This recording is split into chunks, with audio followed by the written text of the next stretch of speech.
We are the Sprayberry STEM Moon Explorers located in Marietta, Georgia at Sprayberry High School. Our team ID is 19224 and we are competing in the Moon category.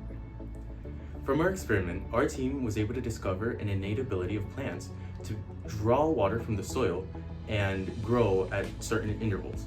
These intervals are what we call WGIs, or water to growth intervals, that promote additionally, our team found that water beads and hydrogels have a sort of reservoir capability to hold in water outside of these water to growth intervals. The water beads actually have a higher capacity of holding water than the hydrogel.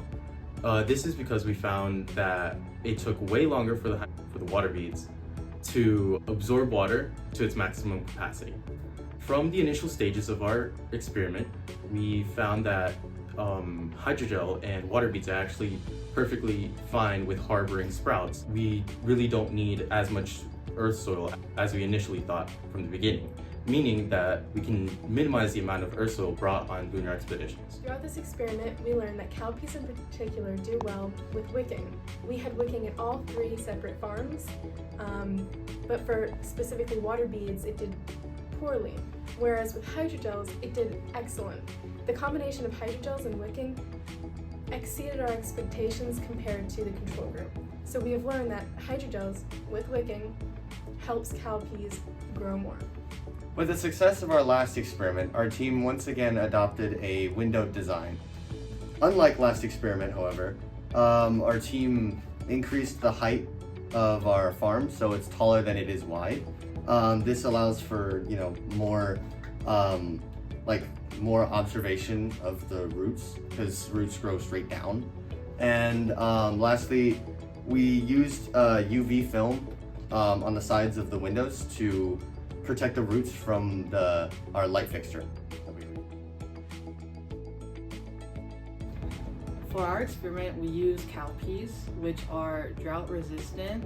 They grow fast, and their intensified root structures can drill through dense or compact soil, which is good for the clay-like nature of moon soil, especially when it's wet.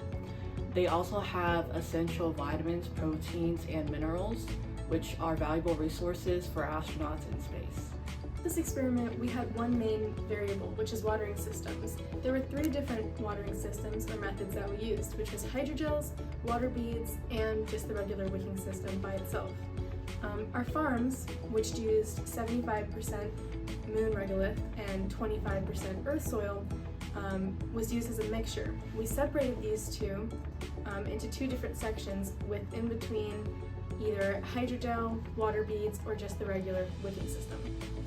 For our watering system, we refilled the containers with 200 milliliters every Tuesday, Thursday, and Friday, and had a lights on, lights off light system.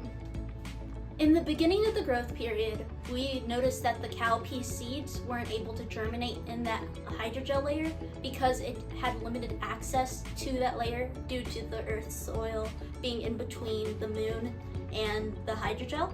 And so we plan to ultimately eliminate that earth soil entirely. This is a decision that would also help the cowpeas have direct access to the water and use it as needed, and would also eliminate the need to bring earth soil to the moon. Additionally, we also plan to experiment with different variety of crops to see which one does better with the combination of moon and hydrogel, as well as providing variety to future moon expeditions. The coolest thing I learned during the experiment was how right before the plants experienced tremendous growth, they took in a huge amount of water right before the growth happened.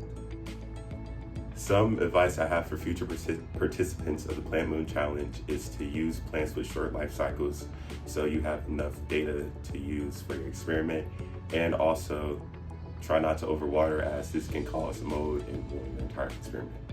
We are the Sprayberry STEM Moon Explorers, and we planted the moon.